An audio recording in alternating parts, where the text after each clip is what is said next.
Hello everyone, this is Bharti Sharma और आज हम करेंगे part 2 that is DSSB previous year paper 2018 का जो पार्ट 2 है। सो फर्स्ट क्वेश्चन हमारा है, select the option which correctly arrange the following events ascending order according to their occurrence. तो बोल रखा है कि इनको असेंडिंग ऑर्डर में अरेंज करना है कि ये कब अकर्ड हुए थे। तो फर्स्ट ऑप्शन है management by objective, second option है scientific management, third is Hawthorne studies and fourth is industrial unrest. तो जो इसका आंसर है that is industrial 4231, that is first is industrial unrest, second option में scientific management, third is Hawthorne studies and fourth is management by objective. So coming in detail, तो management by objective कब आया था, that is also known as MBO और management by result, was the first popularise by Peter Drucker, लेकर आए थे इन 1954 में।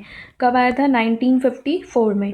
Taylor ने कब दिया था scientific management? In 1880s and its peak was influence come in 1910।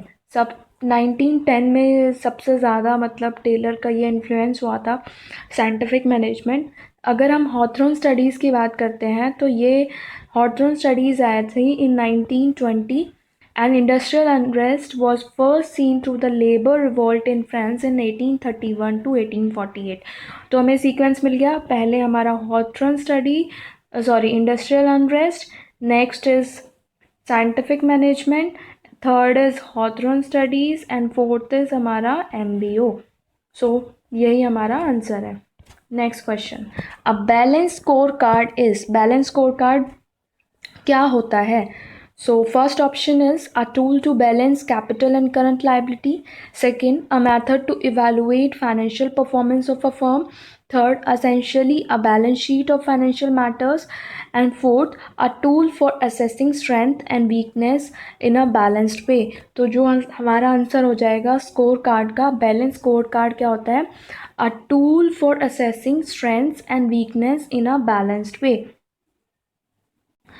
Coming in detail, तो हम देखते हैं बैलेंस कार्ड क्या होता है।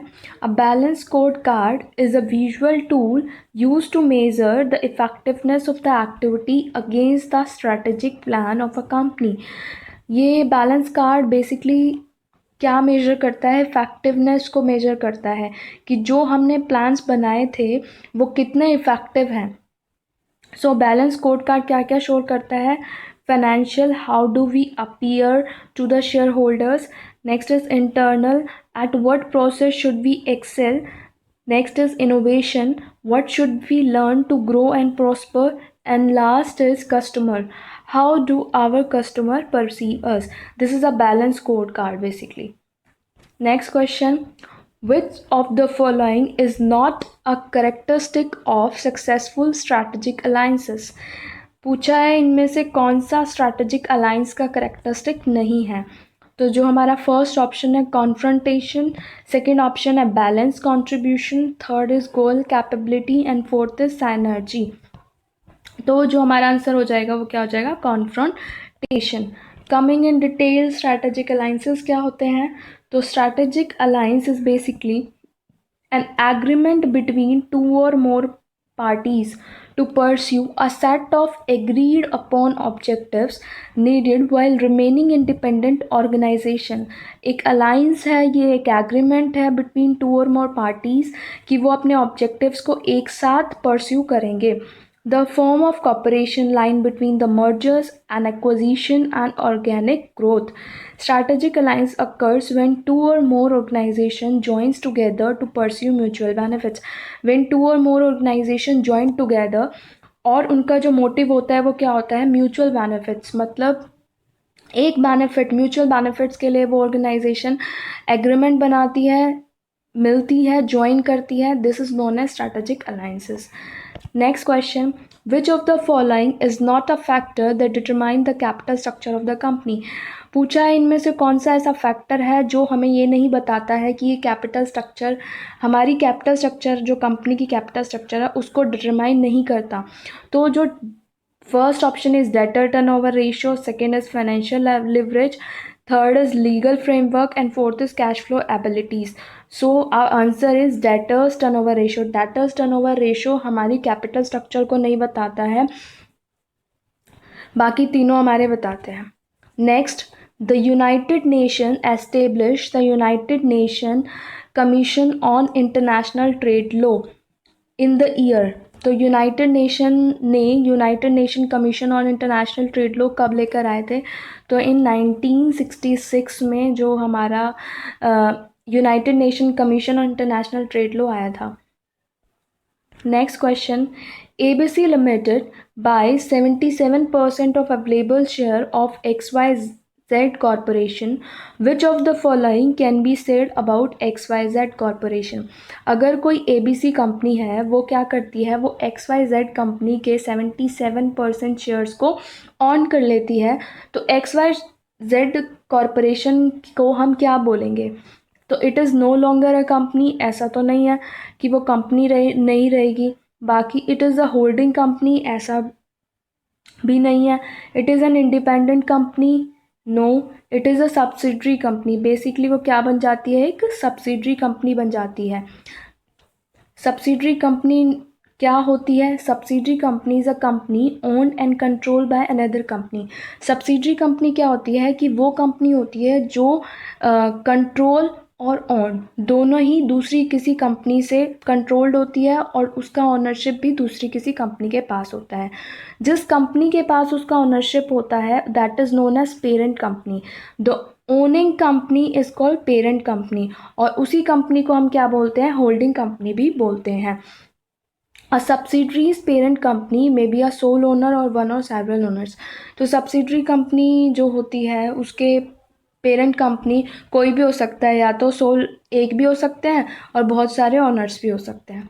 Next question, the ability of 2 or more units generating greater value by working together than they will be working individually is typically called as. तो जब दो या दो से ज़्यादा यूनिट्स एक साथ काम करती है, तो ऑब्वियसली वो बहुत ज़्यादा अच्छे से काम कर पाती है, देन दे वर्क इंडिविजुअली. तो दिस इज़ नोन एज. तो फर्स्ट ऑप्शन था management by exception, second option is management by objective, third is strategy, and fourth is synergy. तो जो हमारा आंसर हो जाएगा वो क्या हो जाएगा? सिनर्जी. सिनर्जी क्या होता है कि जब 2 और मोर यूनिट्स एक साथ काम करती हैं, और उससे क्या होता है, उनमें ग्रेटर वैल्यू या एफिशिएंसी ज़्यादा प्रोड्यूस होती है than working individually. So this is known as synergy. तो कमिंग इन डिटेल यही है, is a concept that the combined value and the performance of two companies will be greater than the sum of separate individual parts. तो ये एक ऐसा concept है जिसमें जो परफॉर्मेंस होती है दो या दो से ज़्यादा कंपनी की, वो ऑब्वियसली ज़्यादा होती है comparatively to the individual one. तो synergy is a term that is most commonly use in the context of merger और एक्विजिशन. ये बेसिकली मर्जर और एक्विजिशन के टाइम पे ज़्यादा यूज़ होता है ये word.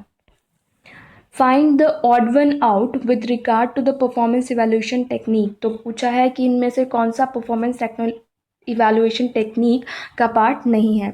So first is management by objective, second is confidential reporting, third is behavioural anchored rating scale, fourth is 360 degree evaluation. तो आंसर क्या हो जाएगा हमारा? Confidential reporting. This is reporting basically.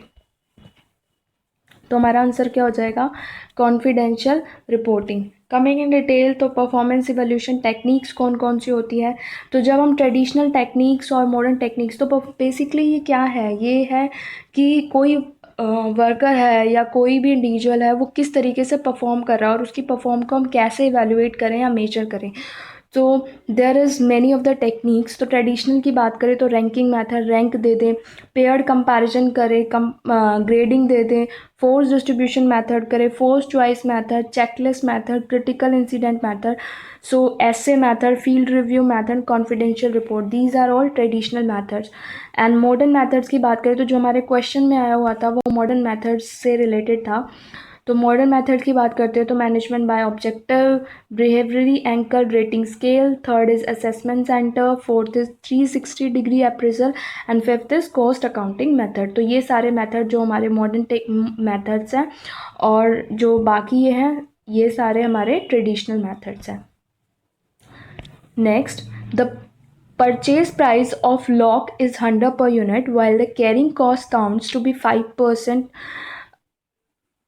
annum per annum. Consumption of raw material is 24,000 unit per annum.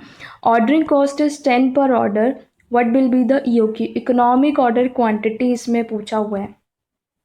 सो हमारे पास 4 option दिए हुए हैं. So option से हम नहीं जाएंगे क्योंकि इकोनॉमिक ऑर्डर क्वांटिटी को हम डिटेल में पढ़ते हैं. तो इकोनॉमिक ऑर्डर क्वांटिटी क्या होती है?